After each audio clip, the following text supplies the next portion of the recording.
Shalom. This is this week's video on misconceptions in the Torah, and we're going to be discussing how old the universe actually is. The Hebrew year this year is 5786, which would connote that the world was created 5,786 years ago. The problem with that figure is that all scientific evidence points to the Earth and the universe being billions of years old. If that is true, so then how do we understand the figure of 5,786, or whatever year it is that you happen to be watching this video? And a lot of people come up with very fantastical notions of how to answer this question, of how to try to keep a consistent answer, sort of like that God, 5,786 years ago, God created the earth to look like it was billions of years old. A lot of answers that don't seem the straightest answer we could possibly give.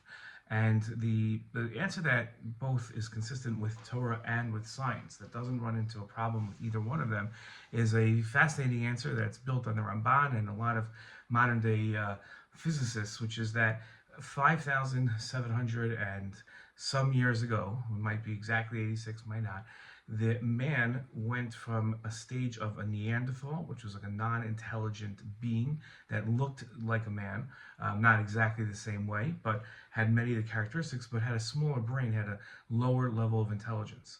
And 5,000 years ago, that changed. Neanderthal transformed into the intelligent human being that we see today. And that transformation is where we count the 5,786 years. That would sort of seem to be almost like what we would call the sixth day of creation. This obviously also shows that the 6 days of creation weren't exactly six in the same 24-hour cycles that we count days today, but rather those were much longer periods of time.